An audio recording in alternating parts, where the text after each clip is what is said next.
बोलो विष्णु भगवान की जय। आज हम लेकर आए हैं कार्तिक महात्म्य का अध्याय 13। इस प्रकार नारद मुनि से कथा सुनने के बाद राजा पृथु ने हाथ जोड़कर कहा कि हे महाराज, अब भगवान की पूजा का महात्म्य सुनाने की कृपा कीजिए। तब नारद जी बोले, हे राजा पृथु, जो मनोविनोद में भी भजन करता है उसको परम पद प्राप्त होता है। जो श्रद्धा युक्त होकर भजन करता है उसके महात्म्य का वर्णन नहीं किया जा सकता। इस संबंध में मैं अति प्राचीन इतिहास सुनाता हूँ, ध्यानपूर्वक सुनो। नारद जी ने कहा, कालिंद पर्वत पर दीर्घपुर नामक नगर में सुबाहु नाम का अत्यंत धर्मात्मा राजा राज्य करता था। वह प्रजा का पुत्र के समान पालन करता था। उसके धूमकेश नाम का एक पुत्र था जो अत्यंत दुराचारी, पर स्त्रीगामी, चोर तथा जुआरी था। पुत्र के दुराचरणों को देखकर राजा सुबाहु ने उसे ताड़ना दी, परंतु वह किसी प्रकार नहीं माना। एक दिन गेंद खेलते हुए उसकी गेंद छोटी रानी के महल में जा गिरी। जब वह गेंद लेने के लिए महल में गया तो रानी उस पर मोहित हो गई और उन दोनों ने कामांध होकर भोग विलास किया। जब राजा को इस बात का पता चला तो उसने कुमार को प्राण दंड न देकर देश से निकाल दिया। अब राजकुमार वन में रहकर प्रतिदिन मांस मदिरा खाता पीता तथा रात्रि को वेश्याओं के यहाँ निवास करता। चोरी आदि करके जो भी द्रव्य लाता वह सब वेश्याओं को दे देता।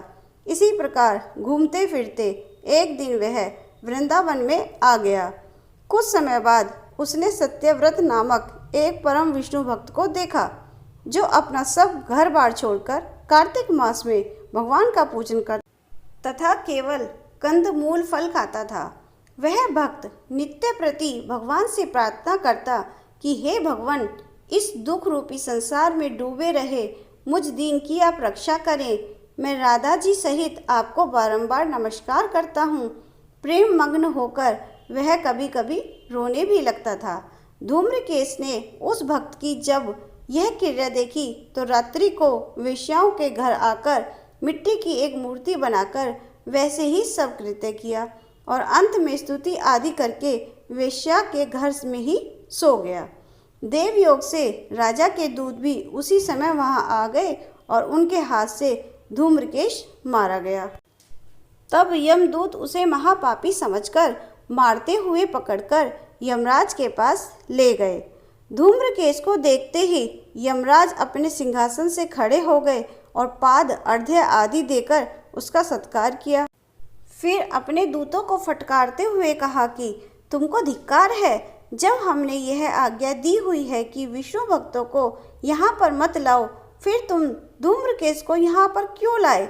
उसने कार्तिक मास का व्रत वृंदावन धाम में चाहे हास्य से ही किया, मगर फिर भी वह वैकुंठ में जाने का अधिकारी है। तत्पश्चात यमराज धूम्रकेशु से बोले, भगवान की भक्ति 9 प्रकार की होती है। उनकी कथा सुनने से राजा परीक्षित, कीर्तन से शुकदेव, स्मरण से प्रहलाद, पाद सेवा से लक्ष्मी, पूजा से पृथु, वंदना से अक्रूर, दास भाव से सुग्रीव, मित्र भाव से अर्जुन तथा आत्मनिवेदन से राजा बलि जिस प्रकार परम पद को प्राप्त हुए, उसी प्रकार चाहे हास्य से ही तुमने भगवान की पूजा की, मगर फिर भी तुम स्वर्ग के अधिकारी हो। यद्यपि अंत समय से पूर्व किए गए अपने कर्मानुसार तुम नरक के अधिकारी थे, तथापि अब निश्चय ही तुम्हें वैकुंठ प्राप्त होगा। कार्तिक मास में की गई भगवान की पूजा निरर्थक नहीं जाती। जहाँ पर भगवान शालिग्राम है वहीं पर गंडकी नदी तथा अन्य तीर्थ हैं। तब धूम्रकेश यमराज से पूछने लगा कि भगवान सब नदियों को छोड़कर गंडकी को कैसे प्राप्त हुए। यमराज ने कहा, किसी समय वेदशिरा नामक ऋषि सब लोगों की हित कामना से गंगा जी के तट पर तपस्या कर रहे थे।